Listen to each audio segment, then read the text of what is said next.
বিসমিল্লাহির রহমানির রহিম। বইয়ের নাম জীবন্ত নামাজ। এ বই কেন? ইসলামের ৫টি ভিত্তির মধ্যে কালেমা তাইয়েবার পরই নামাজের স্থান। যারা নিজেদেরকে মুসলমান মনে করে তারা নামাজ সবাই না পড়লেও এটাকে আল্লাহর হুকুম বলে স্বীকার করে। যারা নিয়মিত নামাজ আদায় করে তাদের সংখ্যা নগণ্য নয়। কোরআন ও হাদিসে নামাজের উদ্দেশ্য সম্পর্কে যা বলা হয়েছে তা সব নামাজির জীবনে পূরণ হয় না কেন? আমাদের নামাজ শিক্ষার পদ্ধতিটি অপূর্ণ। নামাজে কিরাত ও তাসবিহসমূহ শুদ্ধ করে পড়া এবং রুকু সিজদা সুন্দরভাবে আদায় করা ও অঙ্গপ্রত্যঙ্গ যথাস্থানে রাখা ইত্যাদি শিক্ষা দেওয়া হয়। এটুকু শিক্ষাও অনেক নামাজির নেই। মসজিদে নামাজিদের দিকে লক্ষ্য করলেই তা বোঝা যায়। নামাজে যা পড়তে হয় তা যারা শুদ্ধ করে পড়তে ও রুকু সিজদা সঠিকভাবে আদায় করতে শিখেছে তারাও নামাজে কোন অবস্থায় মনে কি খেয়াল করতে হবে তা শেখার সুযোগ পায়নি। এ বিষয়ে সাধারণত শিক্ষা দেওয়াই হয় না। ফলে নামাজ আদায় করার সময় মনটা খালি থেকে যায়। দেহতা যায় নামাজে থাকলেও মনটা নামাজের বাইরে বিচরণ করে। মন খালি থাকলে শয়তানের কারখানায় পরিণত হওয়াই স্বাভাবিক। এ কারণেই শয়তান যাদেরকে নামাজ পড়া থেকে ফিরাতে পারে না তাদের নামাজ নষ্ট করার সুযোগ সহজেই পেয়ে যায়। মনটাকে নামাজের সময় কোন ভাবনায় নিয়োগ না করায় শয়তান নামাজির মনে নামাজের বাইরের হাজারো কথা হাজির করে। আমাদের অঙ্গপ্রত্যঙ্গ দ্বারা নামাজে যা কিছু করি তাতে শুধু নামাজের দেহ তৈরি হয়। মানুষের প্রাণহীন দেহ যেমন কোনো কাজে লাগে না, প্রাণহীন নামাজও নামাজের উদ্দেশ্য পূরণ করতে পারে না। তাই আমাদের নামাজকে জীবন্ত নামাজে পরিণত করতে হবে। যারা জীবন্ত নামাজের অধিকারী হতে চান তাদের জন্য এ বইটি সহায়ক হবে বলে আশা করি। আল্লাহ তাআলা আমার এ আশা পূরণ করুন। আমিন। আসসালামু আলাইকুম। আপনারা দেখছেন মুসলিম উম্মাহ বাংলাদেশ। সূচিপত্র। জীবন্ত নামাজ ৫। কালেমা শিক্ষার বিভিন্ন দিক ৬। নামাজ শিক্ষার বিভিন্ন দিক ৭। নামাজের দেহ ৯। নামাজের রূহ ১১।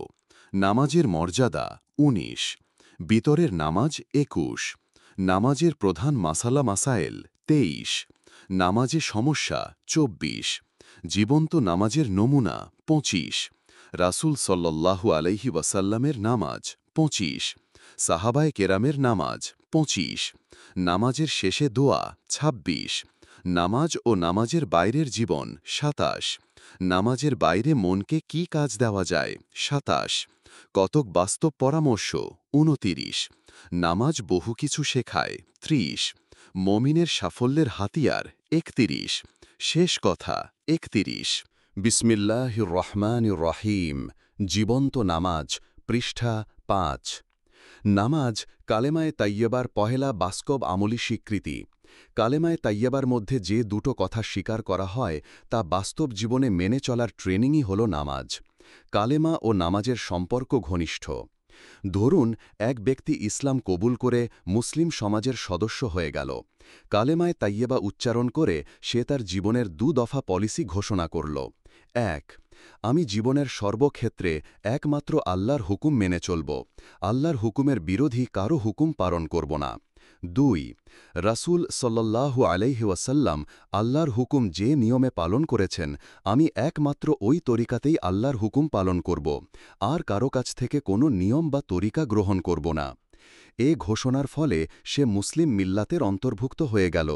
সে কালেমায়ে তাইয়্যেবা কবুল করে ইসলামের ৫টি বুনিয়াদের ভিত্তির প্রথমটি গ্রহণ করার ঘোষণা দিল। এখন বাকি ৪টি ভিত্তি তাকে মেনে চলতে হবে। এর মধ্যে প্রথমে নামাজ। যদি কেউ সকালে ইসলাম গ্রহণ করে থাকে তাহলে জোহরের নামাজেই তাকে মসজিদে জামাতে শরিক হতে হবে। যা যা পড়তে হয় তা শিখতে কিছুদিন লাগতে পারে, কিন্তু সে অপেক্ষায় এক ওয়াক্ত নামাজও বাদ দিতে পারবে না। নামাজে যা পড়তে হয় এর যেটুকু শেখা বাকি আছে ওইটুকু জায়গায় শুধু সুবহানাল্লাহ সুবহানাল্লাহ পড়তে থাকবে। এভাবে কালেমা কবলের সাথে সাথেই তার ওপর নামাজ ফরজ হয়ে গেল। রমজান মাস আসলে তাকে রোজা রাখতে হবে। তার নিকট জাকাত দেওয়ার নিসাব পরিমাণ মাল থাকলে ১ বছর পর জাকাত আদায় করবে। হজ করার সাধ্য থাকলে হজের মৌসুমে হজ আদায় করবে। কিন্তু নামাজ এমনই এক ইবাদত যা কালেমা কবুলের পর পরবর্তী নামাজের ওয়াক্তেই তাকে আদায় করতে হবে। কালেমা কবুলের পরপরই নামাজে সামিল হয়ে সে বাস্তবে স্বীকৃতি দিল যে সে সত্যিই কালেমা কবুল করেছে। কালেমার ২ দফা ঘোষণা অনুযায়ী সে নামাজের হুকুম পালন শুরু করে দিল। এভাবেই নামাজ হল কালেমায়ে তাইয়েবা কবুল করার বাস্তব আমলি স্বীকৃতি। কালেমা শিক্ষার বিভিন্ন দিক, পৃষ্ঠা ৬। ১। কালেমা তাইয়েবা শুদ্ধ উচ্চারণে পড়তে হবে। ২। কালেমার শাব্দিক অর্থ জানতে হবে। ৩। কালেমার মর্ম কথা বুঝতে হবে। ৪। কালেমার ওয়াদা পালন করতে হবে। কালেমার শাব্দিক অর্থ: আল্লাহ ছাড়া কোনো মাবুদ নেই, মুহাম্মদ সাল্লাল্লাহু আলাইহি ওয়াসাল্লাম আল্লাহর রাসূল। কালেমার মর্ম কথা: জীবনের সকল ক্ষেত্রে, সব সময়, সব অবস্থায় আল্লাহকে একমাত্র হুকুমকর্তা, ইলাহ, প্রভু মানতে হবে এবং আল্লাহর হুকুমের বিরোধী কারো হুকুম মানা যাবে না। আর মোহাম্মদ সাল্লাল্লাহু আলাইহি ওয়াসাল্লামের নিকটেই আল্লাহর হুকুম এসেছে এবং তিনি আল্লাহর শেখানো নিয়মে আল্লাহর হুকুম পালন করেছেন। কালেমা কবুলকারীকে একমাত্র রাসূল সাল্লাল্লাহু আলাইহি ওয়াসাল্লামের নিয়ম বা তরিকা অনুযায়ী আল্লাহর সব হুকুম পালন করতে হবে। ময়না বা টিয়া পাখি কেউ শেখালে কালেমা পড়তে পারে, কিন্তু সে কালেমা বুঝে কবুল করতে পারে না। তাই পাখি কালেমা উচ্চারণ করতে পারা সত্ত্বেও মমিন বলে গণ্য হবে না। ঈমানের দাবি হল কালেমার শব্দগুলো মুখে উচ্চারণ করে মনে এর মর্ম বুঝে কবুল করতে হবে। ইকরারুন বিল লিসান এর সাথে সাথে তসদীকুন বিল জানানি হতে হবে, অর্থাৎ মুখে স্বীকার করার সাথে সাথে মনেও কবুল করতে হবে। উদাহরণ: পানি একটি শব্দ, কিন্তু শব্দটিতে পানি নেই। পানি একটি জিনিস যা এ শব্দ দ্বারা বোঝা যায়। পিপাসা দূর করতে হলে পানি পান করতে হবে। পানি পানি জপলে পিপাসা আরও বাড়বে, কারণ পানি শব্দে কোনো পানি নেই। তেমনি কালেমায়ে তাইয়েবার শব্দগুলো কালেমায়ে তাইয়েবা নয়, এর মর্মকথাটাই আসল কালেমা। কালেমার ওয়াদা: কালেমার মর্মকথা কবুল করার মাধ্যমে এ ওয়াদাই করা হল যে আমি একমাত্র আল্লাহর হুকুম মেনে চলব, তার হুকুমের বিরোধী কারো হুকুম মানব না এবং আমি আল্লাহর সব হুকুম একমাত্র রাসূল সাল্লাল্লাহু আলাইহি ওয়াসাল্লামের শেখানো তরিকা অনুযায়ী পালন করব এবং অন্য কারো কাছ থেকে তরিকা নেব না। কালেমা কবুল করার মধ্যে এ ওয়াদা যে প্রচ্ছন্ন রয়েছে তা অস্বীকার করা যায় না। এ ওয়াদা ছাড়া কালেমা কবুল করা অর্থহীন। কালেমা গ্রহণ মানেই ওই ২ দফা ওয়াদা করা। নামাজ শিক্ষার বিভিন্ন দিক, পৃষ্ঠা ৭, ৮, ৯। ১। রাসূল সাল্লাল্লাহু আলাইহি ওয়াসাল্লাম যেভাবে নামাজ আদায় করেছেন ঠিক সেভাবেই নামাজ পড়তে হবে। ২। নামাজে তিনি যে অবস্থায় যা পড়েছেন তা শুদ্ধ করে পড়া শিখতে হবে এবং তা ঠোঁট ও জিহ্বা নেড়ে উচ্চারণ করতে হবে, মনে মনে পড়লে চলবে না। ৩। কালেমার ওয়াদা অনুযায়ী চলার ট্রেনিং হিসেবে নামাজ আদায় করতে হবে। নামাজে দেহের সকল অঙ্গপ্রত্যঙ্গ ব্যবহার করতে হয়। বিভিন্ন অবস্থায় হাত বিভিন্নভাবে রাখতে হয়। বিভিন্ন অবস্থায় নির্দিষ্ট স্থানে চোখে তাকাতে হয়। রুকু ও সিজদা বিশেষ নিয়মে করতে হয়। এসবই রাসূল সাল্লাল্লাহু আলাইহি ওয়াসাল্লাম শিক্ষা দিয়েছেন। নামাজে এ শিক্ষাই দেওয়া হয় যে দেহের সকল অঙ্গপ্রত্যঙ্গ যেভাবে নামাজে আল্লাহ ও রাসূলের শেখানো নিয়মে ব্যবহার করা হয়, নামাজের বাইরেও এসবকে আল্লাহ ও রাসূলের মর্জিমতো ব্যবহার করতে হবে। নিজের মর্জিমতো ব্যবহার করা চলবে না। এভাবেই নামাজের শিক্ষাকে বাস্তব জীবনে কায়েম করতে হবে। কোরআনে নামাজ কায়েম করতেই হুকুম করা হয়েছে, শুধু পড়তে বলা হয়নি। ৪। নামাজে মনের ট্রেনিং আরও গুরুত্বপূর্ণ। মনই তো আসল। নামাজকে কালেমার ট্রেনিং হিসাবে মনে করলেই তো বাস্তব জীবনে নামাজের শিক্ষাকে কাজে লাগানো সহজ হবে। মনে রাখতে হবে যে আল্লাহ তাআলা মুমিনের ২৪ ঘণ্টার রুটিন ৫ ওয়াক্ত নামাজের নিয়ন্ত্রণে রাখার ব্যবস্থাই করেছেন। এ রুটিন শুরু হবে ফজরের নামাজ দিয়ে এবং শেষ হবে এশার নামাজ দিয়ে। মাঝখানে ৩ বার দুনিয়ার দায়িত্ব মুলতবি রেখে নামাজে হাজির হতে হবে। নামাজ নির্দিষ্ট সময়ে পুরুষদেরকে মসজিদে জামাতে আদায় করতে হবে। অন্য কোনো কাজের জন্য নামাজকে মুলতবি করা চলবে না। এভাবে ২৪ ঘণ্টার রুটিন নামাজ দ্বারা নিয়ন্ত্রিত হবে। সকালে ঘুম থেকে ওঠার পর নামাজই পয়লা কাজ। এর আগে পেশাব পায়খানা ও অজু গোসল তো আসলে নামাজেরই প্রস্তুতি। এগুলো দুনিয়ার কোনো দায়িত্ব নয়। দুনিয়ার কাজ শুরু করার পূর্বে নামাজের মাধ্যমে এ চেতনা দান করা হল যে তুমি তোমার জীবন যেমন খুশি তেমনই যাপন করতে পারবে না। তুমি স্বাধীন ন, তুমি আল্লাহর গোলাম। ফজরের নামাজেই এই চেতনা নিয়ে নামাজ আদায়ের পর নামাজের বাইরেও এই চেতনা জাগ্রত রাখতে হবে।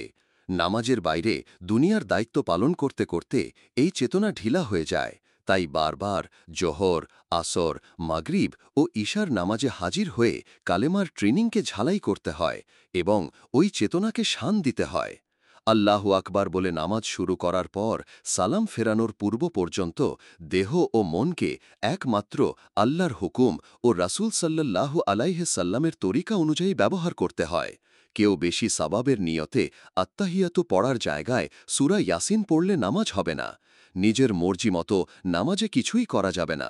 আল্লাহর হুকুম ও রাসূল সাল্লাল্লাহু আলাইহি সাল্লামের তরিকা মতোই নামাজে সবকিছু করতে হবে।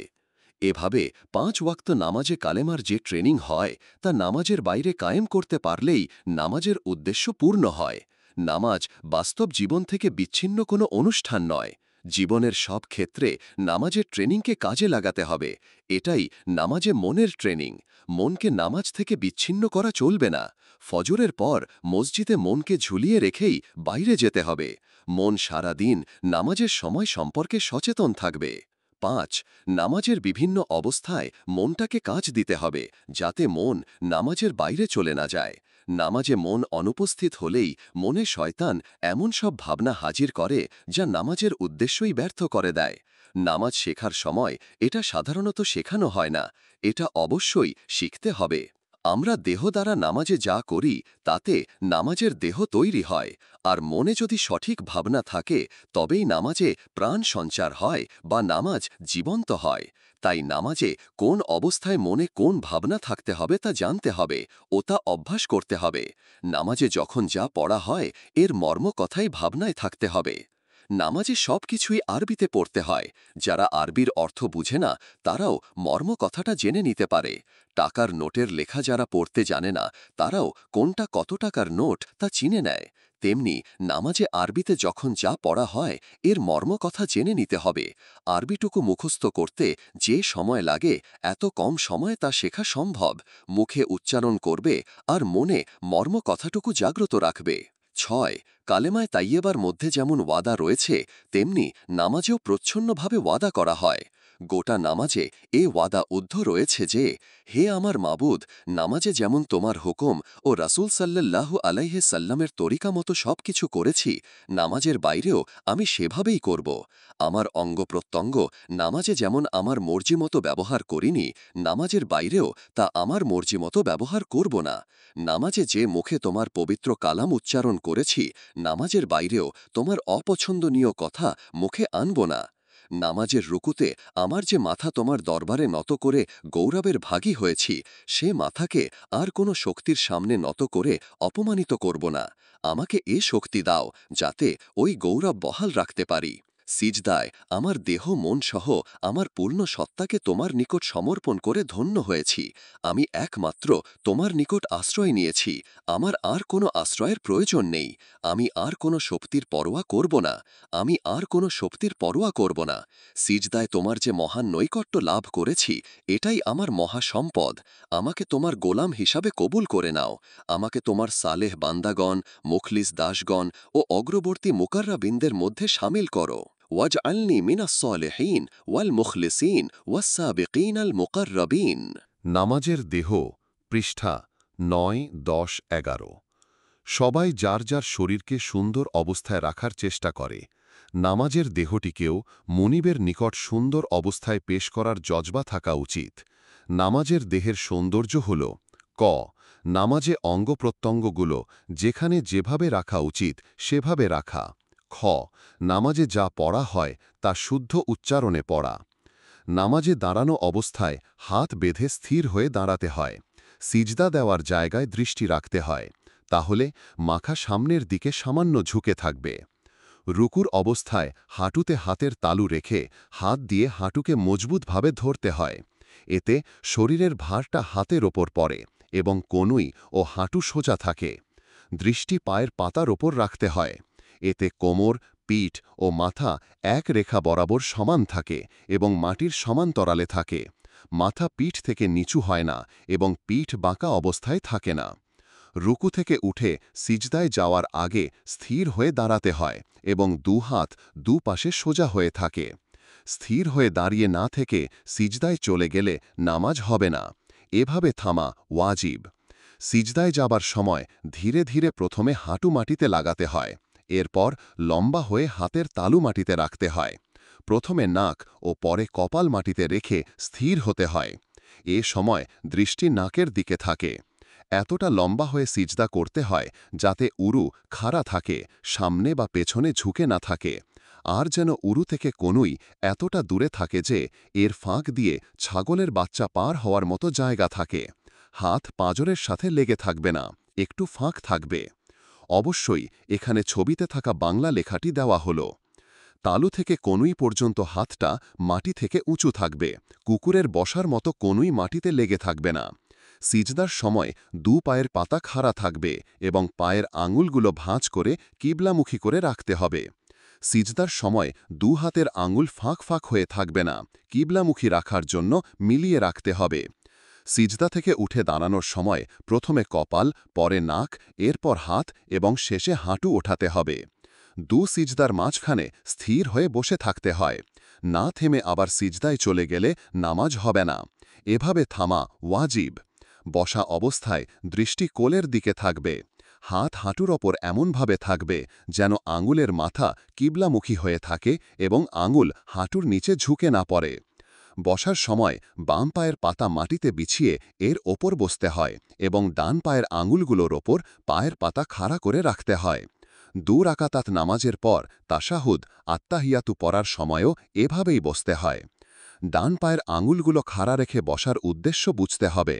জামাতে নামাজের সময় কাতার সোজা রাখার ওপর রাসূল সাল্লাল্লাহু আলাইহি ওয়াসাল্লাম অত্যন্ত গুরুত্ব দিয়েছেন। নামাজে দাঁড়ানোর সময় পায়ের গোড়ালির দিক দিয়ে অন্যদের সমান হয়ে দাঁড়াতে হয়। পায়ের আঙুলের দিক দিয়ে সমান হয়ে দাঁড়ালে কাতার সোজা হবে না। কারণ পায়ের পাতা সবার সমান নয়। কারো পাতা লম্বা, কারো বেশ খাটো। কিন্তু গোড়ালি বরাবর দাঁড়ালে কাঁধের দিক দিয়েও বরাবর হয়। কাতার সোজা রাখার প্রয়োজনেই নামাজে বসার সময় ডান পা স্থির রাখা দরকার। এক পা যদি এক জায়গায় স্থির থাকে তাহলে আবার দাঁড়ানোর সময় কেউ সামনে বা পেছনে চলে যাবে না। এক পা যদি এক জায়গায় স্থির না থাকে তাহলে পা সরে যাবার কারণে কাতার সোজা থাকবে না। নামাজ শেষ করার উদ্দেশ্যে সালাম ফেরানোর সময় শুধু চেহারা ডান ও বাম দিকে ঘোরাবে। দেহ কিবলামুখীই থাকবে। মাথা নিচু করতে হবে না। স্থির সোজা বসা অবস্থায় শুধু চেহারা ডানে ও বামে ঘোরাতে হবে। অঙ্গপ্রত্যঙ্গ উপরে বর্ণিত নিয়মে যত সঠিকভাবে পরিচালনা করা হবে এবং নামাজে যা কিছু পড়া হয় তা যত শুদ্ধভাবে পড়া হবে, নামাজের দেহ ততই সুন্দর হবে।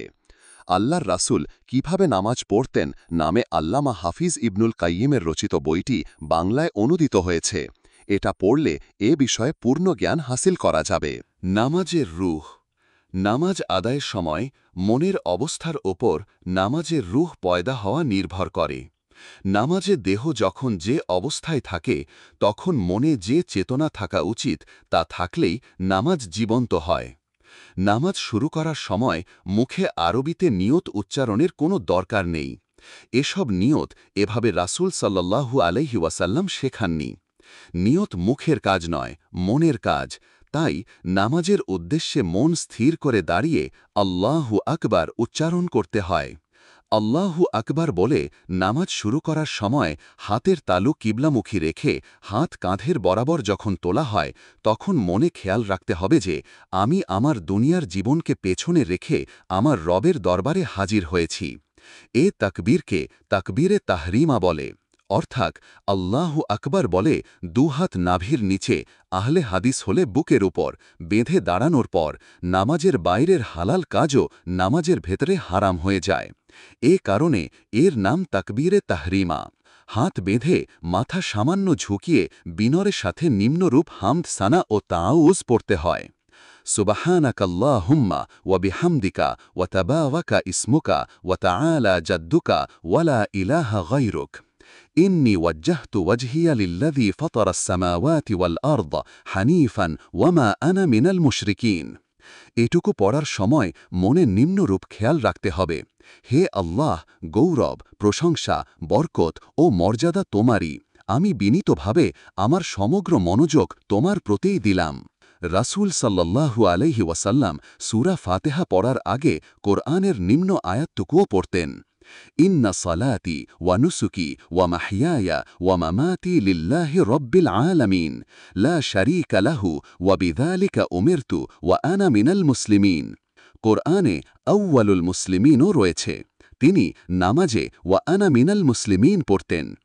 এ আয়াতের মর্মকথা খেয়াল করলে নামাজে এমন জাজবা ও আবেগ সৃষ্টি হয় যা নামাজের উদ্দেশ্যকে পূর্ণতা দান করে। এ আয়াতের মর্মকথা হল, হে আমার রব, আমার নামাজ, আমার কোরবানি ও যাবতীয় ইবাদত এবং আমার হায়াত ও মৌত তোমারই জন্য, আমাকে তোমার নিকট সম্পূর্ণরূপে সমর্পণ করলাম। বুকের বাম দিকেই মানুষের কল্ব বা দিল, সবটুকু মনোযোগ কল্বের দিকে থাকবে। মনের খুঁটিটাকে কল্বের ওপর মজবুত করে গেঁথে দিতে হবে। শয়তান কল্ব থেকে মনোযোগ সরিয়ে দেওয়ার চেষ্টা করতেই থাকবে। নামাজিকেও বারবার মনোযোগ কল্বে কেন্দ্রীভূত করতে হবে। শয়তানের সাথে এ যুদ্ধ চলতেই থাকবে।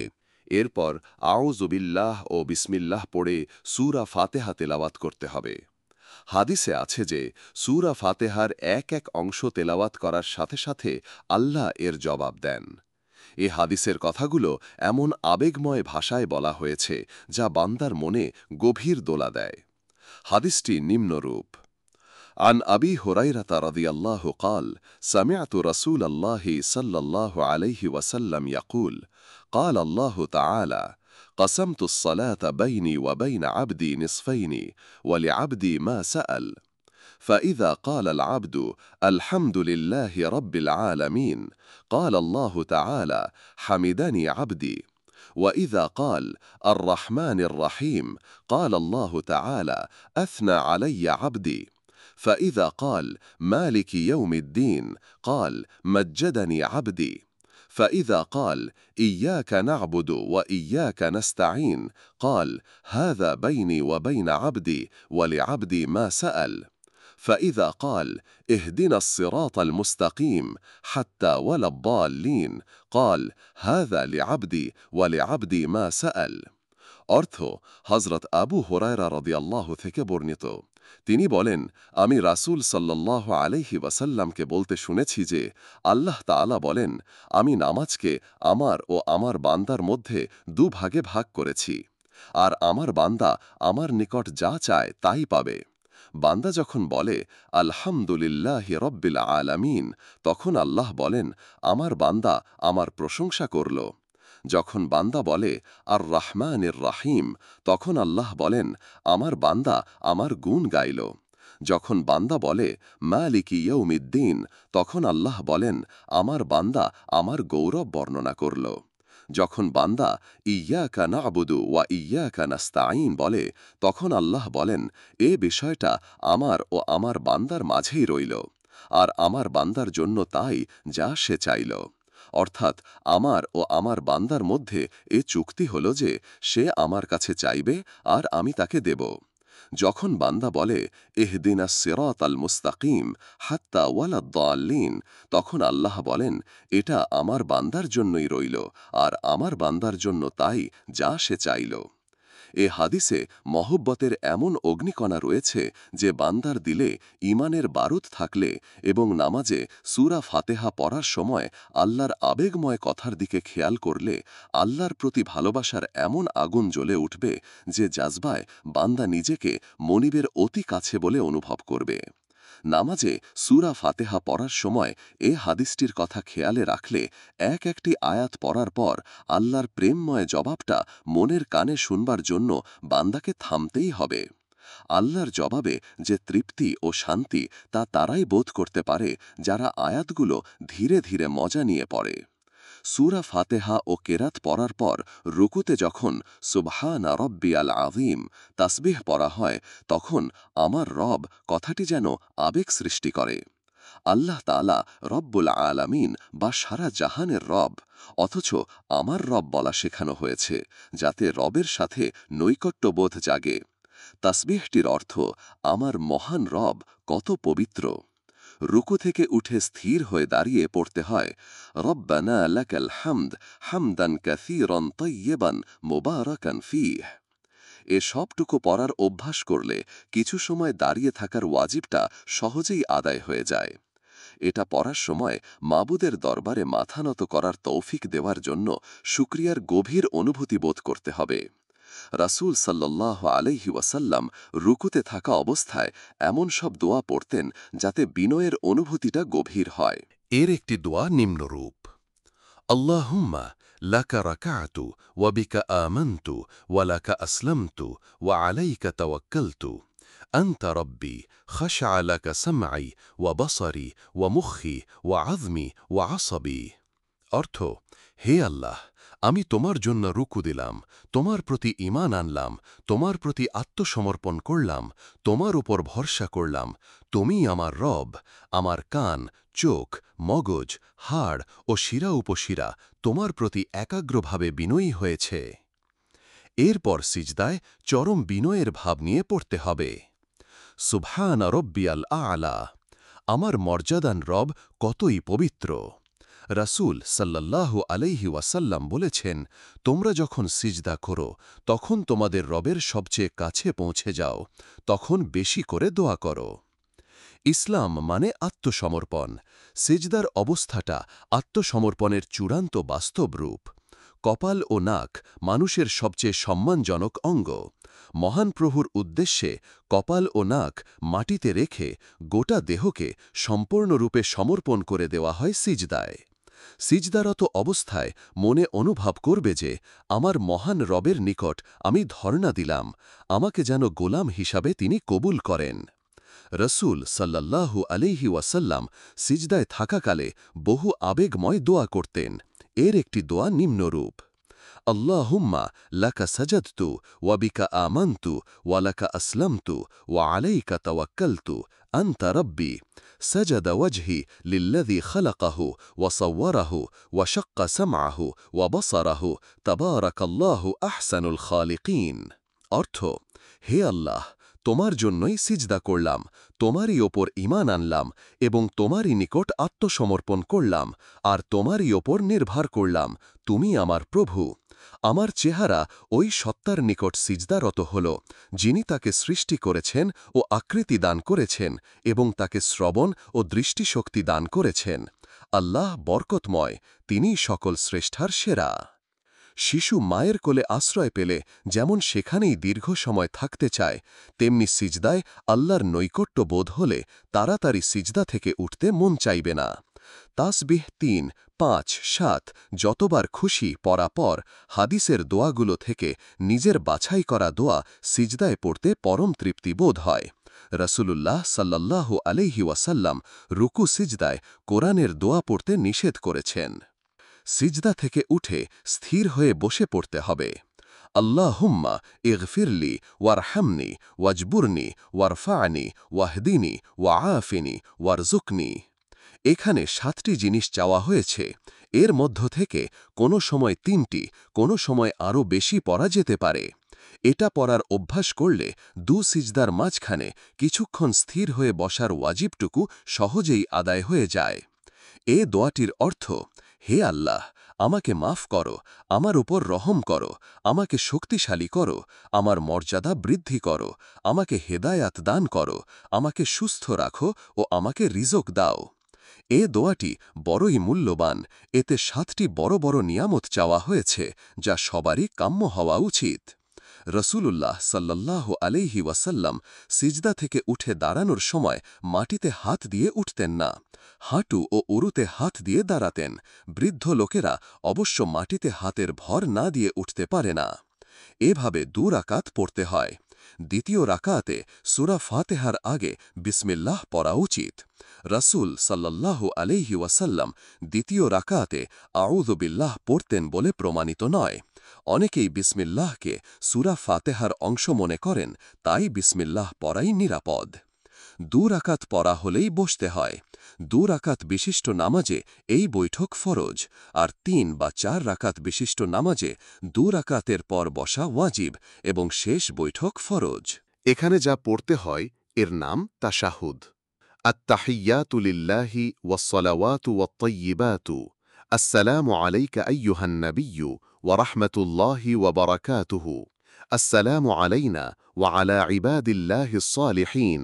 আশহাদু আল লা ইলাহা ইল্লাল্লাহ ওয়া আশহাদু আন্না মুহাম্মাদান আবদুহু ওয়া রাসূলুহু।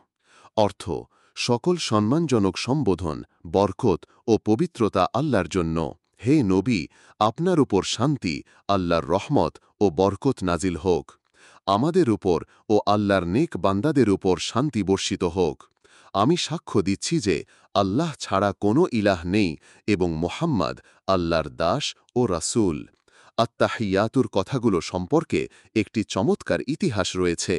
রাসূল সাল্লাল্লাহু আলাইহি ওয়াসাল্লাম মিরাজে যখন আল্লাহর সাথে কথোপকথনের সুযোগ পেলেন, তখন তিনি প্রথমে আল্লাহকে সম্বোধন করে বললেন, আত্তাহিয়াতু লিল্লাহি ওয়াসসালাওয়াতু ওয়াত্তাইয়িবাতু। এর জবাবে আল্লাহ বললেন, আসসালামু আলাইকা আইয়ুহান নাবিয়্যু ওয়া রাহমাতুল্লাহি ওয়া বারাকাতুহু।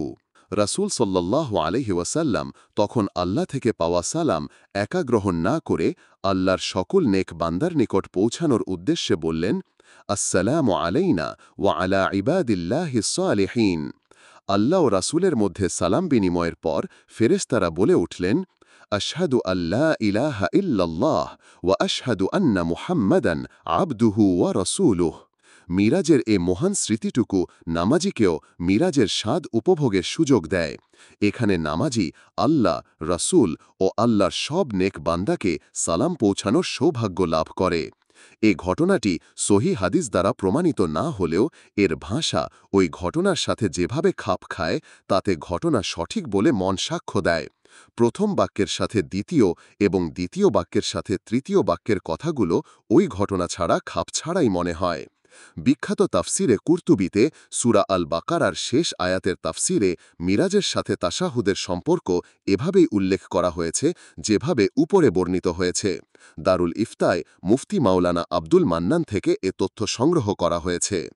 তাশাহুদের পর দরুদ এবং দরুদের পর নামাজের শেষ দোয়াটি নিম্নরূপ: আল্লাহুম্মা ইন্নী যালামতু নাফসি যুলমান কাসীরা ওয়ালা ইয়াগফিরু যুনুবা ইল্লা আনতা ফাগফির লি মাগফিরাতাম মিন ইনদিকা ওয়ারহামনি ইন্নাকা আনতাল গফুরুর রহিম। অর্থ: হে আল্লাহ, আমি আমার নাফসের উপর অনেক জুলুম করেছি, মানে অনেক গুনাহ করেছি। তুমি ছাড়া আর কেউ তা মাফ করতে পারে না।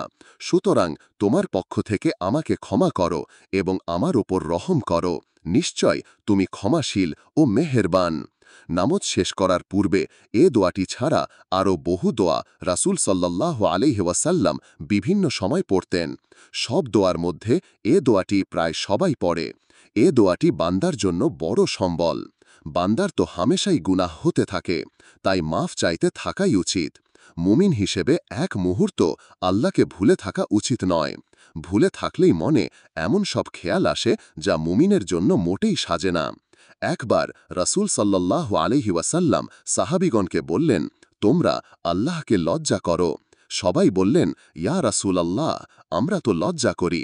রাসূল সাল্লাল্লাহু আলাইহি ওয়াসাল্লাম বললেন, আল্লাহকে লজ্জা করার মানে হল তোমার মগজকে পাহারা দাও যেন এমন চিন্তা সেখানে না ঢোকে যা আল্লাহর নিকট অপছন্দনীয়। তোমার পেটকে পাহারা দাও যাতে এমন খাবার সেখানে না ঢোকে যা হালাল নয়। আর মৃত্যুকে বেশি করে ইয়াদ করো। অর্থাৎ এমন ভাবনায় সব সময় থাকতে হবে যে আল্লাহ আমাকে দেখছেন এবং আমার মনের খবরও তিনি রাখেন। এ অবস্থায় এমন চিন্তা আমি কেমন করে মগজে স্থান দিতে পারি যা মন্দ, এবং এমন খাদ্য কেমন করে আমি খেতে পারি যা হারাম, এ লজ্জাবোধকে রাসূল সাল্লাল্লাহু আলাইহি ওয়াসাল্লাম ঈমানের শাখা বলেছেন। সালাম ফিরিয়ে নামাজ শেষ করার পর রাসূলুল্লাহ সাল্লাল্লাহু আলাইহি ওয়াসাল্লাম বিভিন্ন সময় বহু দোয়া পড়তেন। এসব দোয়ার মর্মকথা হল মাফ চাওয়া, দয়া ভিক্ষা করা, আল্লাহর নৈকট্য কামনা করা ও সব অবস্থায় আল্লাহর ওপর ভরসা রাখা। নামাজ শেষ হলে ৩ তাসবিহ পড়ার ওপর রাসূল সাল্লাল্লাহু আলাইহি সাল্লাম বেশ গুরুত্ব দিয়েছেন। একদিন রাসূল সাল্লাল্লাহু আলাইহি সাল্লাম হযরত মুয়াজ রাদিয়াল্লাহুকে ৩ বার বলেন, মুয়াজ, তোমাকে আমি ভালোবাসি। প্রত্যেক নামাজের পর ৩৩ বার সুবহানাল্লাহ, ৩৩ বার আলহামদুলিল্লাহ, ৩৩ বার আল্লাহু আকবার এবং একবার লা ইলাহা ইল্লাল্লাহু ওয়াহদাহু লা শারীকা লাহ, লাহুল মুলকু ওয়া লাহুল হামদু ওয়া হুয়া আলা কুল্লি শাইইন কাদির পড়তে ভুলবে না। এ তাসবিহগুলো পড়ার সময় খেয়াল রাখতে হবে যে প্রতিটি তাসবিহই তাওহীদের ঘোষণা। কোরআনে সুবহানাল্লাহ তাসবিহটি শিরকের প্রতিবাদেই ব্যবহার করা হয়েছে, যেমন সুবহানাল্লাহি আম্মা ইউশরিকুন, সুবহানাল্লাহি আম্মা ইয়াসিফুন। আলহামদুলিল্লাহ মানে সকল প্রশংসা শুধু আল্লাহর জন্য, আর কোনো সত্তা এর অধিকারী নয়। আল্লাহু আকবার তো স্পষ্টভাবে ঘোষণা করে যে আর কোনো সত্তা এর চেয়ে বড় নয়। এভাবে এ তাসবিহগুলো তাওহীদের ঘোষণা হিসেবেই উচ্চারণ করতে হবে। এভাবে নামাজ আদায় করতে পারলেই নামাজে রূহ পয়দা হবে। নামাজের আসল অর্জনই হল নামাজের রূহ। মৃতদেহ যেমন কোনো কাজের নয়, নিষ্প্রাণ নামাজও আসল নামাজ নয়। প্রাণহীন নামাজে এর উদ্দেশ্য পূরণ হতে পারে না।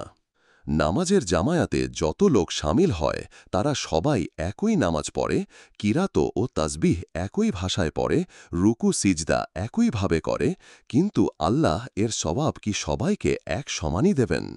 হাদিস অনুযায়ী প্রত্যেক নেক আমলের পুরস্কার 10 গুণ থেকে 700 গুণ দেওয়া হবে। একই সাথে যারা নামাজ আদায় করল তাদের কেউ 10 গুণ, কেউ 20, কেউ 200, কেউ 500 গুণ কেন পাবে? কিসের ভিত্তিতে এত পার্থক্য হবে? নামাজের দেহ কতটুকু সুন্দর হল, যা কিছু পড়া হয় তা কি পরিমাণ শুদ্ধ হল, নামাজ আদায়ের সময় মনের অবস্থা কার কেমন ছিল, নামাজে কার কতটা আবেগ ও আন্তরিকতা ছিল, ইত্যাদি পার্থক্যের কারণেই সওয়াবে কম বেশি হবে। তাই এসব দিক দিয়ে নামাজের মানকে যাতে উন্নত করা যায় সে বিষয়ে প্রচেষ্টা অব্যাহত রাখতে হবে। উন্নতির কোনো শেষ নেই, তাই প্রচেষ্টাও চলতেই থাকা উচিত। নামাজের মর্যাদা। আল্লাহ, রাসূল ও আখিরাতে সঠিকভাবে ঈমান আনার মাধ্যমে আল্লাহর সাথে যে সম্পর্ক সৃষ্টি হয় তা আল্লাহ তাআলা নিজেই আল কোরআনের সূরা নাসে স্পষ্ট ভাষায় জানিয়ে দিয়েছেন। আল্লাহ মানুষের রব, বাদশাহ ও ইলাহ বা মাবুদ। কোরআনে আরও একটি সম্পর্কের কথা বারবার উল্লেখ করা হয়েছে, সেটি আরও আবেগময়। আল্লাহ তাআলা দুনিয়া ও আখেরাতে ঈমানদারদের ওয়ালি বা অভিভাবক। জীবন্ত নামাজ আল্লাহর সাথে এ 4 রকম সম্পর্ক মজবুত করতে থাকে। মুমিনের রুহানি তরক্কির জন্য নামাজই সবচেয়ে বেশি কার্যকর। রাসূল সাল্লাল্লাহু আলাইহি ওয়াসাল্লাম নামাজকে তার চোখের মণি বলেছেন। কখনো কোনো পেরেশানির কারণ ঘটলে রাসূল সাল্লাল্লাহু আলাইহি ওয়াসাল্লাম নামাজের মাধ্যমে প্রশান্তি বোধ করতেন। রাসূল সাল্লাল্লাহু আলাইহি ওয়াসাল্লাম এক হাদিসে বলেন, ইন্না আহাদাকুম ইযা ক্বামা ফি সলাতিহি ফাইন্নাহু ইউনাজি রাব্বাহু আও ইন্না রাব্বাহু বাইনাহু ওয়া বাইনাল কিবলাতে। সহিহ বুখারীতে বর্ণিত এ হাদিসটির অর্থ, তোমাদের কেউ যখন নামাজে দাঁড়ায় তখন সে তার রবের সাথে গোপনে কথা বলে এবং তার রব তার ও কিবলার মাঝে বিরাজ করেন। জীবন্ত নামাজের বাস্তব অবস্থা এটাই। মুমিন দুনিয়াকে পেছনে রেখে নামাজে যখন দাঁড়ায় তখন তার ও কিবলার মাঝে আল্লাহ ছাড়া আর কেউ থাকে না। নামাজে যা কিছু পড়া হয় এ সবই আল্লাহর সাথে একান্তে বলা হয়, তাই এ সবই আল্লাহর সাথে গোপন সংলাপ। নামাজ মুমিনের মিরাজ কথাটি প্রচলিত আছে। সহিহ হাদিসে এ ভাষায় কথাটি না পাওয়া গেলেও উপরের হাদিসটি থেকে এ কথাটি নামাজের বেলায় প্রযোজ্য। পার্থক্য এটুকু অবশ্য রয়েছে যে রাসূল সাল্লাল্লাহু আলাইহি ওয়াসাল্লাম মিরাজে গিয়েছিলেন সশরীরে, আর নামাজে মুমিনের মিরাজ হয় রুহানিভাবে। নামাজে আল্লাহরই সাথে নামাজের সংগোপনে সংলাপ চলে। এটা অন্তরে অনুভব করার বিষয়। নামাজ যতটা জীবন্ত হয় এ অনুভূতি ততই গভীর হয়। বহু হাদিস থেকে জানা যায় অগণিত ফেরেশতা নামাজের বিভিন্ন অবস্থায় রয়েছে। একদল ফেরেশতা শুধু দাঁড়িয়ে আছে, একদল শুধু রুকুতে আছে, একদল শুধু সিজদায় আছে। হাদিস থেকে প্রমাণ পাওয়া যায় না যে কোন একদল ফেরেশতা পূর্ণ নামাজ আদায় করে। আল্লাহ তাআলা মানুষকে পূর্ণ নামাজ আদায়ের মাধ্যমে ফেরেশতার চেয়েও মর্যাদা দান করেছেন। তাই আল্লাহর সাথে বান্দার ঘনিষ্ঠ সম্পর্ক গড়ার জন্য নামাজই শ্রেষ্ঠ মাধ্যম। জীবন্ত নামাজের মজা যারা পেয়েছে তাদের নিকট নামাজই সবচেয়ে প্রিয়। নামাজেই আল্লাহর সান্নিধ্য পাওয়া যায়। নামাজে দেহ ও রূহ নির্মল করার জন্য যা করণীয় তা প্রতি ওয়াক্তে এবং প্রতি রাকাতে করা সম্ভব নয়। এর জন্য মনকে অবসর করে প্রয়োজনীয় যথেষ্ট সময় লাগিয়ে নামাজ আদায় করতে হয়। এর জন্য উপযুক্ত সময় হল শেষ রাত। তাহাজ্জুদের অভ্যাস করতে পারলেই এটা সম্ভব ও সহজ মনে হবে। 5 ওয়াক্তের নামাজে তাহাজ্জুদের মতো নিরিবিলি পরিবেশ ও মানসিক প্রস্তুতি সম্ভব নয়। রাসূল সাল্লাল্লাহু আলাইহি ওয়াসাল্লাম ফরজ নামাজের পর তাহাজ্জুদের নামাজকেই সকল নফল নামাজের মধ্যে শ্রেষ্ঠ বলে ঘোষণা করেছেন। তাহাজ্জুদ সম্পর্কে একটি হাদিস উল্লেখ করাই যথেষ্ট মনে করি।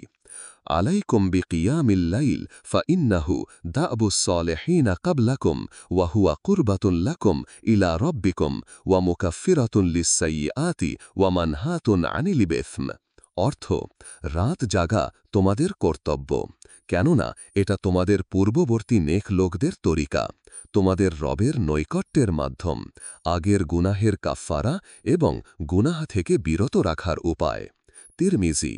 রাসূল সাল্লাল্লাহু আলাইহি ওয়াসাল্লাম এ হাদিসে তাহাজ্জুদের 4টি ফজিলত বর্ণনা করেছেন। এর মধ্যে আল্লাহর নৈকট্য একটি। আল্লাহর দরবারে ধর্ণা দেওয়ার শ্রেষ্ঠ মাধ্যমই হল নামাজ। আল্লাহর সাথে এটা বান্দার সরাসরি সম্পর্কের মহা সুযোগ। নামাজের রুহের দিকটাকে না বুঝলে নামাজ নিতান্তই একটি ধর্মীয় অনুষ্ঠানে পরিণত হতে বাধ্য। এ প্রাণহীন নামাজে কি করে মজা পাওয়া যেতে পারে? এ জাতীয় নামাজই আমাদের সমাজে চালু আছে। এ কারণেই এ ধরনের নিষ্প্রাণ নামাজ দ্বারা নামাজের উদ্দেশ্য পূরণ হতে পারে না। আল্লাহ তাআলা বলেন, আকিমিস সলাতা লিযিকরি, আমাকে স্মরণ রাখার জন্য নামাজ কায়েম করো। সূরা তোহা 14।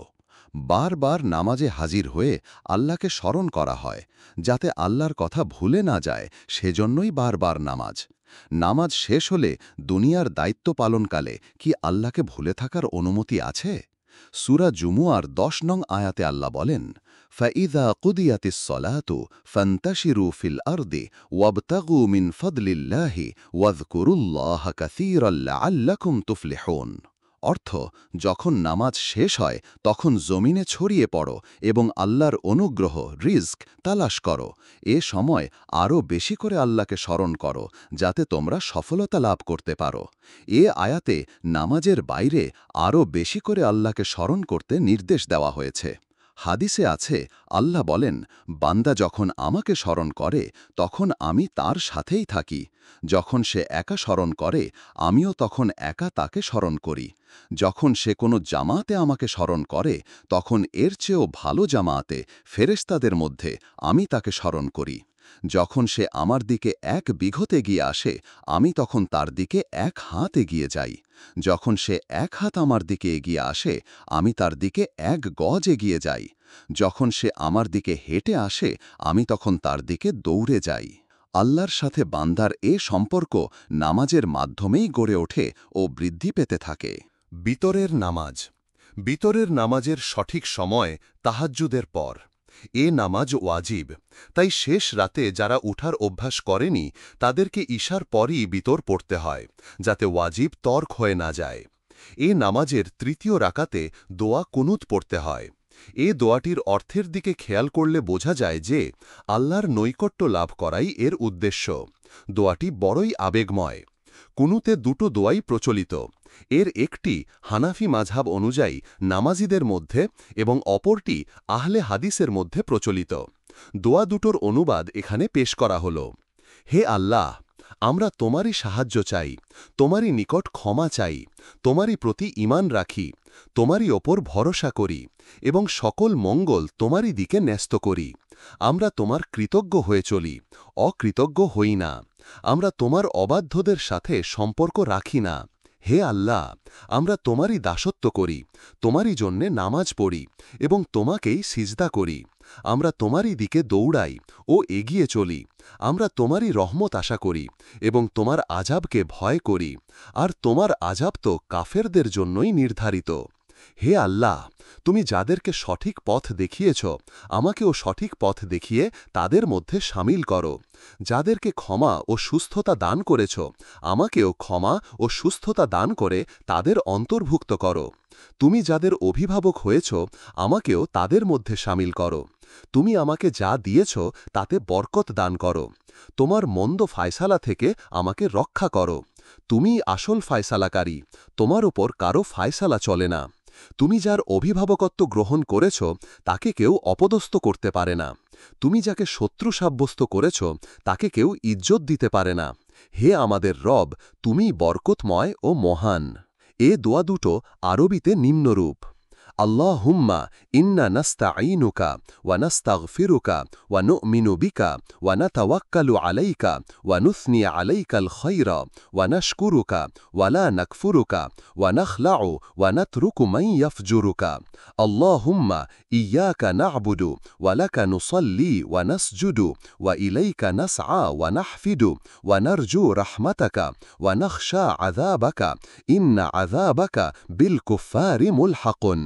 اللهم اهدني فيمن هديت وعافني فيمن عافيت وتولني فيمن توليت وبارك لي فيما أعطيت وقني شر ما قضيت فإنك تقضي ولا يقضى عليك إنه لا يذل من واليت ولا يعز من عاديت تباركت ربنا وتعاليت। নামাজে শুধু একটি দোয়া পড়লেই চলে, তবে দুটো পড়লেই তৃপ্তি বেশি হয়।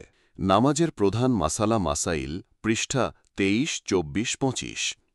নামাজের নিয়ম কানুন ও মাসালা মাসাইল অনেক। নামাজ শিক্ষার বইতে তা পাওয়া যায়।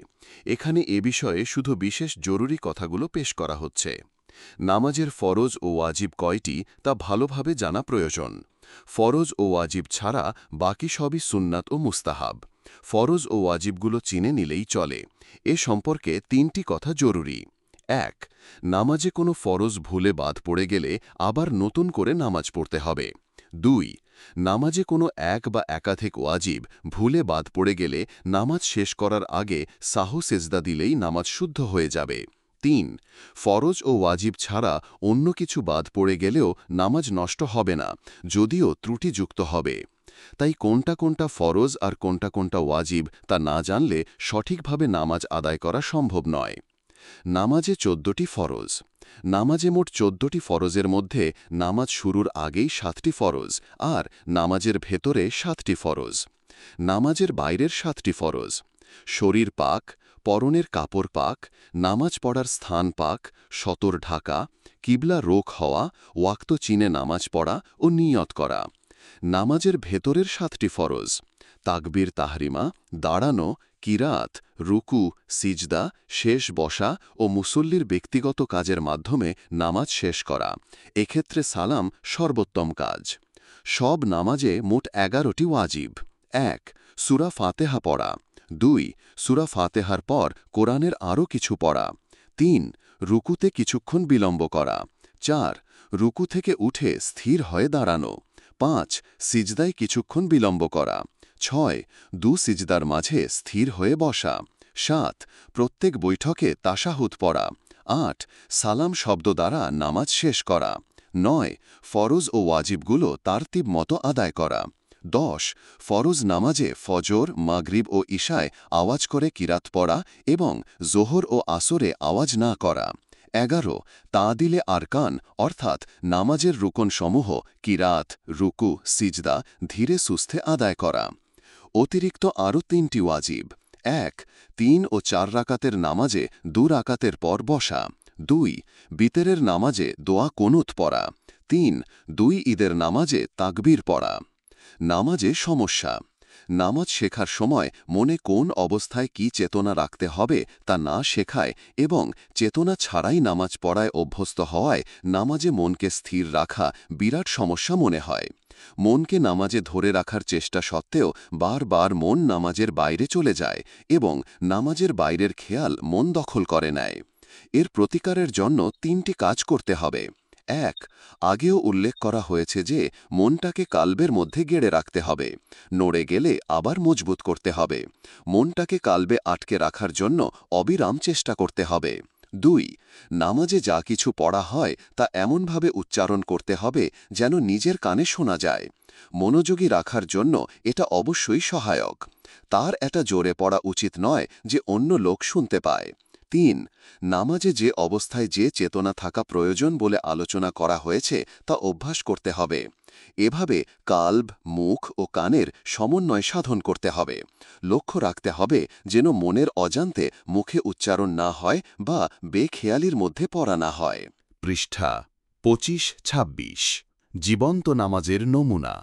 রাসূল সাল্লাল্লাহু আলাইহি ওয়াসাল্লামের নামাজ। 1. অন্তরের প্রশান্তি। নামাজকে আল্লাহ তাআলা আমার জন্য চোখের শান্তি বানিয়েছেন। হাদিস। 2. পেরেশান অবস্থায় রাসূল সাল্লাল্লাহু আলাইহি ওয়াসাল্লাম নামাজের মাধ্যমে স্বস্তি বোধ করতেন। নামাজ ও সবরের মাধ্যমে সাহায্য চাও। সূরা বাকারা 45। 3. রাসূল সাল্লাল্লাহু আলাইহি ওয়াসাল্লাম বলেছেন, প্রত্যেক নবীর জন্য আল্লাহ একটা করে খায়েশ পয়দা করেছেন। আমার খায়েশ রাতের নামাজ। আল্লাহ প্রত্যেক নবীর জন্য একটি মর্যাদার লুকমা মানিয়েছেন। 5 ওয়াক্তের নামাজ আমার লুকমা। 4. দীর্ঘ সময় দাঁড়ানোর ফলে রাসূল সাল্লাল্লাহু আলাইহি ওয়াসাল্লামের পা বা হাঁটু অবশ হয়ে যেত। সাহাবায়ে কেরামের নামাজ। 1. হজরত আবু বকর রাদিয়াল্লাহু তাআলা আনহু খুঁটির মতো নিশ্চল হয়ে নামাজে দাঁড়াতেন। 2. বল্লবের আঘাতে বেহুশ থাকা অবস্থায় হজরত ওমর রাদিয়াল্লাহু তাআলা আনহুকে নামাজের কথা বললে তিনি হুঁশ ফিরে পান। 3. হজরত ওসমান রাদিয়াল্লাহু তাআলা আনহু এর হত্যাকারীদেরকে লক্ষ্য করে তার বিবি বললেন, তোমরা এমন লোককে হত্যা করলে যে রাতের নামাজে কোরআন খতম করতেন। 4. হজরত আলী রাদিয়াল্লাহু তাআলা আনহু এর পায়ে বিদ্ধ তীর সিজদারত অবস্থায় সহজে খোলা গেল। 5. হজরত আবদুল্লাহ ইবনে আব্বাস রাদিয়াল্লাহু তাআলা আনহু অসুস্থ অবস্থায় চোখের চিকিৎসা ত্যাগ করলেন, কারণ চিকিৎসক সুস্থ না হওয়া পর্যন্ত সিজদা দিতে নিষেধ করেছিলেন। 6. হজরত আবদুল্লাহ ইবনে জুবায়ের রাদিয়াল্লাহু তাআলা আনহু নিশ্চল খামের মতো দাঁড়াতেন এবং বলতেন, এটাই খুশু। 7. হজরত আবু তালহা আনসারী রাদিয়াল্লাহু তাআলা আনহু বাগানে নামাজের সময় পাখির দিকে খেয়াল করায় রাকাতের সংখ্যা ভুলে যাওয়ার কাফফারা হিসেবে ওই বাগানটাই আল্লাহর পথে খরচ করার জন্য রাসূল সাল্লাল্লাহু আলাইহি ওয়াসাল্লামকে দিয়ে দিলেন। 8. এক ব্যক্তি রাসূল সাল্লাল্লাহু আলাইহি ওয়াসাল্লামের নিকট উপদেশ চাইলে তিনি বললেন, যখন নামাজে দাঁড়াবে জীবনের শেষ নামাজ মনে করে পড়বে। নামাজের শেষে দোয়া। পৃষ্ঠা 26-27 রাসূল সাল্লাল্লাহু আলাইহি ওয়াসাল্লাম ইমাম হিসেবে নামাজ পড়ালে নামাজের শেষ দিকে আসসালামু আলাইকুম ওয়া রাহমাতুল্লাহ বলে নামাজ শেষ করে মুসল্লিদের দিকে মুখ করে বসতেন, যাতে যারা শেষ দিকে নামাজে শরিক হয়েছে তারা বুঝতে পারে যে জামাত শেষ হয়ে গেছে। ঘুরে বসার সময় তিনি আওয়াজ দিয়ে আল্লাহু আকবার এবং 3 বার আস্তাগফিরুল্লাহ বলতেন। আল্লাহর রসুল সাল্লাল্লাহু আলাইহি ওয়াসাল্লাম কিভাবে নামাজ পড়তেন নামক বইটি থেকে বিস্তারিত জানা যায় যে এ সময় তিনি কি দোয়া পড়তেন। এসব দোয়ার কথাগুলো আল্লাহর সাথে সম্পর্ক ঘনিষ্ঠ করায় সহায়ক। আসলে মুমিনের জীবনটা আল্লাহময় হোক, এটাই নামাজের উদ্দেশ্য। আল্লাহ সব সময় দেখছেন এবং মনে যা চিন্তাভাবনা আসে তা সবই তিনি জানেন। এ চেতনা সব সময় মুমিনকে পরিচালিত করুক। জীবন্ত নামাজের এটাই লক্ষ্য। কোরআন ও হাদিস থেকে অনেকগুলো দোয়া বাছাই করে আমি একটি ছোট সংকলন তৈরি করেছি। বই আকারে আল্লাহর দরবারে ধর্ণা নামে তা প্রকাশিত। নামাজের ভেতরে ও বাইরের জন্য অনেক আবেগময় দোয়া এ সংকলনে রয়েছে। আমি 5 ওয়াক্ত নামাজের জন্য দোয়া বাছাই করে নামাজের শেষে আল্লাহর দরবারে পেশ করি। প্রত্যেকেই তার পছন্দমতো দোয়া বাছাই করে নিতে পারেন। একসাথে সব দোয়া মনে থাকে না, এভাবে নির্দিষ্ট করে নিলে মনে থাকে। নামাজ ও নামাজের বাইরের জীবন। নামাজ ও নামাজের বাইরের জীবনে স্বাভাবিক কারণেই একটা সম্পর্ক গড়ে ওঠে। নামাজ যে মানের হয় সে মানেই বাইরের জীবনে এর প্রভাব পড়ে। যে নামাজকে শুধু একটি ধর্মীয় অনুষ্ঠান মনে করে তার জীবনে নামাজের কোনো ইতিবাচক প্রভাব পড়ার কথা নয়।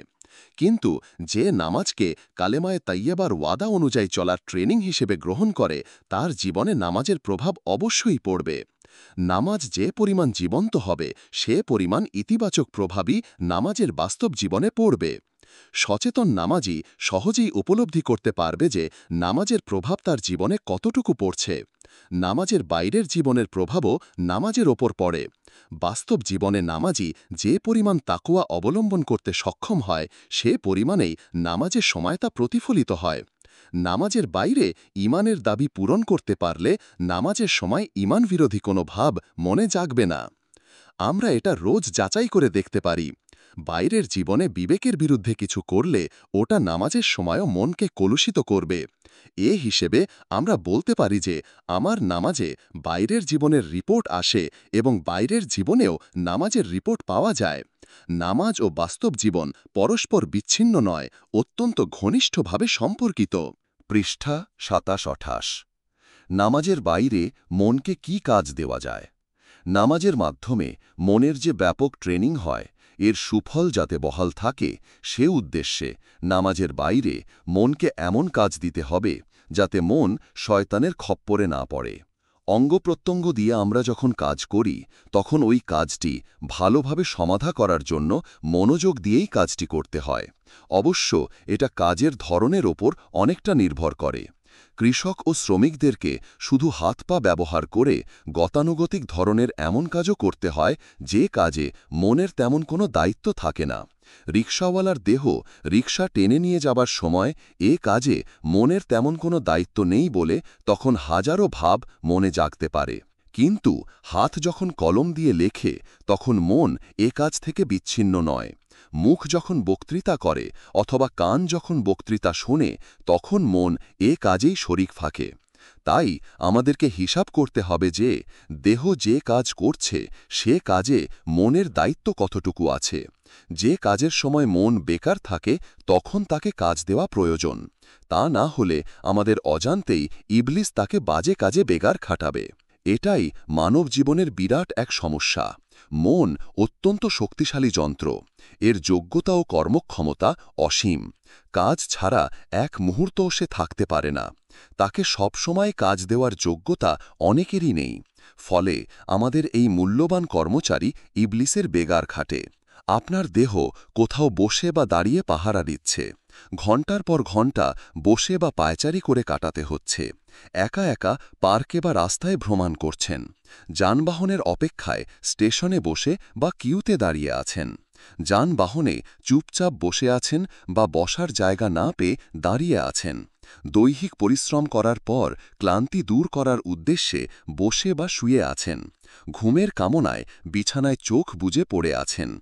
এমন বহু সময় রোজই আমাদের জীবনে কেটে যায় যখন সচেতনভাবে আমরা মনকে কোনো বিশেষ চিন্তায়, ভাবনায় বা পরিকল্পনা রচনায় ব্যবহার করি না। মনকে আমরা এভাবে যখনই বেকার রেখে দেই তখন সে ইবলিসের বেগার কর্মচারীতে পরিণত হয়। এর প্রতিকার হিসেবে রাসূল সাল্লাল্লাহু আলাইহি ওয়াসাল্লাম একটি ইতিবাচক ও একটি নেতিবাচক উপদেশ দিয়েছেন। নেতিবাচক উপদেশটির সারমর্ম হল, তোমরা আল্লাহকে লজ্জা করো। মনে এমন ভাব আসতে দিও না যা আল্লাহ অপছন্দ করেন। আল্লাহ মনের গোপন ভাবও জানেন। তাই এ কথা খেয়াল রাখবে যে এমন কথা আমি মনে কি করে স্থান দিতে পারি যা আমার মনই অপছন্দ করেন। এভাবে লজ্জাবোধ করলে মনকে বাঘে রাখা যায়। আর ইতিবাচক উপদেশ হল জিহ্বাকে সব সময় আল্লাহর জিকিরে চলমান রাখা, যাকে হাদিসের ভাষায় লিসানুক রতবা বলে। মনে খারাপ ভাব আসতে না দিলে মুখের জিকির মনকে জিকিরে মশগুল রাখবে। অর্থাৎ মন ও মুখ কোনোটাই খালি রাখা নিরাপদ নয়। মুখের জিকির মনকে জিকির করতে সাহায্য করে। মনকে দেওয়ার মতো কোনো কাজ না থাকলে তাকে জিকিরে ব্যস্ত করে দিতে হবে এবং এই উদ্দেশ্য সফল করার জন্য মুখেও জিকির জারি করা দরকার। জিকিরের ব্যাপারে একটি কথা বিশেষভাবে উল্লেখযোগ্য। হাদিসে শুধু আল্লাহ আল্লাহ জিকির কোথাও শিক্ষা দেওয়া হয়নি। আল্লাহ শব্দের সাথে আল্লাহর কোনো একটি গুণ থাকা দরকার। যেমন সুবহানাল্লাহ, আলহামদুলিল্লাহ, আল্লাহু আকবার, লা ইলাহা ইল্লাল্লাহ ইত্যাদি। সহি বুখারীর শেষে একটি চমৎকার তাসবিহ শেখানো হয়েছে। রাসূল সাল্লাল্লাহু আলাইহি ওয়াসাল্লাম বলেন, কালিমাতানে হাবিবাতান ইলার রহমানে খাফিফাতান আলাল লিসানে থকিলাতান ফিল মিজানে সুবহানাল্লাহি ওয়া বিহামদিহি সুবহানাল্লাহিল আযীম। অর্থ, দুটো বাক্য এমন আছে যা মুখে উচ্চারণ করা খুব সহজ, কিন্তু দাঁড়িপাল্লায় বেশ ভারী এবং আল্লাহর নিকট বড় প্রিয়। তা হল সুবহানাল্লাহি ওয়া বিহামদিহি সুবহানাল্লাহিল আযীম। কতিপয় বাস্তব পরামর্শ, পৃষ্ঠা ২৯। খালি মনকে কাজে ব্যস্ত রাখার জন্য কতক পরামর্শ পেশ করছি। ১। সব সময় সব অবস্থায় ইসলামী বই সাথে রাখুন। যখনই মন অবসার হয়ে যায়, বই পড়ুন। এটা জিকির থেকেও বেশি কার্যকর পন্থা। জিকিরে মনোযোগের অভাব হতে পারে, বই পড়ার সময় তা হয় না। তাছাড়া সকল রকম নফল এবাদতের মধ্যে দ্বীনের এলম তালাশ করা শ্রেষ্ঠতম। ২। অনেক সময় বই পড়ার পরিবেশ বা সুযোগ থাকে না, তখন কয়েকটি কাজ করতে পারেন। ক। কোরআন পাকের মুখস্থ করা সূরাগুলো আওড়াতে থাকুন। পরিবেশ অনুকূল থাকলে গুনগুন করেই পড়ুন। খ। কালেমা তাইয়েবা, ৩ তাসবিহ, দুরুদ বা যে কোনো জিকির মুখে ও মনে জপতে থাকুন। গ। আপনার করণীয় কাজগুলো সুষ্ঠুভাবে করার পরিকল্পনা করুন। কারো সাথে আলোচনার কথা থাকলে বিষয়টি মনে মনে গুছিয়ে নিন। ঘ। নিঃশ্বাস টানার সময় সচেতনভাবে লা ইলাহা এবং নিঃশ্বাস ছাড়ার সময় ইল্লাল্লাহ নিঃশব্দে মনে মনে পড়তে থাকুন। ইঙ। একটানা অনেকক্ষণ একই ধরনের কাজ করতে মন চায় না, তাই এসব কাজ অদল বদল করে করতে থাকুন। নামাজ বহু কিছু শেখায়। পৃষ্ঠা ২৯-৩০। ১। যে ৫ ওয়াক্ত নামাজ মসজিদে আদায় করে, নামাজ তাকে সারাক্ষণ আল্লাহর কথা স্মরণ করায়। সর্বদা নামাজের সময় সম্পর্কে তাকে সচেতন থাকতে হয়। সে যে একমাত্র আল্লাহর দাস, নামাজ তাকে সে কথা ভুলতে দেয় না। আল্লাহ বলেন, আকিমিস সালাতা লিযিকরি, আমাকে মনে রাখার উদ্দেশ্যে নামাজ কায়েম করো। সূরা তোয়াহা ১৪। ২। যে মন মানসিকতা ও জজবা নিয়ে নামাজ আদায় করতে হয়, নামাজের বাইরের তৎপরতার সময়ও ওই মন মানসিকতা ও জজবার প্রভাব জারি থাকে। ৩। নামাজ দৃঢ়ভাবে সময়ানুবর্তিতা শেখায়। বারবার যথাসময় নামাজের জামাতে হাজির হওয়ার ফলে সব কাজেই সময় মতো করার অভ্যাস হয়। ৪। ঠিকমতো অজু করা, মসজিদে হাজির হওয়া, ইমামের আনুগত্য করা, ঠিক মতো নামাজ আদায় করা ইত্যাদি নামাজের জীবনে শৃঙ্খলাবোধ সৃষ্টি করে। সব কাজ গোছালোভাবে করার মানসিকতা গড়ে ওঠে। ৫। নামাজ সামাজিক ও রাষ্ট্রীয় জীবনে নিয়ম নীতি মেনে চলার প্রশিক্ষণ দেয়। ইমামের আনুগত্যের মাধ্যমে নেতার আনুগত্যের ট্রেনিং হয়। ইমাম ভুল করলে শালীন ভাষায় লুকমা দিয়ে ইমামকে সংশোধন করার মাধ্যমে সরকারের সমালোচনা করার ভদ্র পদ্ধতির শিক্ষা লাভ হয়। নামাজ রাজনৈতিক ময়দানেও সুশৃঙ্খল ও শালীন হতে উদ্বুদ্ধ করে। মুমিনের সাফল্যের হাতিয়ার, পৃষ্ঠা ৩০-৩১। ১। মুমিনকে দৃঢ়ভাবে সিদ্ধান্ত নিতে হবে যে, আমি সর্বশক্তিমান আল্লাহ তাআলার সৈনিক, আমি আর কোনো শক্তির পরোয়া করি না। আমার রব, বাদশাহ, ইলাহ ও অভিভাবক এমন এক মহান সত্তা, যার আশ্রয় নিলে আর কোনো শক্তিকে ভয় করার দরকার হয় না। আমার কিসের ভয়? আমি মৃত্যুকে আলিঙ্গন করতে আগ্রহী, কারণ আমার রবের কাছে পৌঁছার ওটাই তো প্রবেশপথ। আমি শহীদি মৃত্যু কামনা করি, তাই দিনের কোনো দুশমন আমাকে মেরে ফেলবে সে ভয় করার প্রশ্নই ওঠে না। মৃত্যু ভয়ই সকল দুর্বলতার মূল। আল্লাহর সৈনিকের মৃত্যু ভয় থাকতে পারে না। ২। মুমিনের সবচেয়ে মজবুত হাতিয়ার হল জীবন্ত নামাজ। যার নামাজ জীবন্ত, সে আল্লাহর নৈকট্যের অনুভূতি নিয়ে তৃপ্ত। এ সম্পদের কোনো তুলনা নেই। তার নিকট দুনিয়া তুচ্ছ। সবর ও নামাজ দ্বারা আল্লাহর সাহায্য চাওয়ার নির্দেশ আল্লাহ নিজেই দিয়েছেন। ৩। ইকামতে দিনের আন্দোলনে জান ও মাল দিয়ে সর্বদা সক্রিয় থাকতে হবে। সর্বাবস্থায় পরম সবরের সাথে ইসলামী সংগঠনকে সক্রিয় থেকে আল্লাহর নিকট বায়াতের দাবি পূরণ করতে হবে। সংগঠন ও আন্দোলন ইমানি শক্তিকে বৃদ্ধি করতেই থাকে।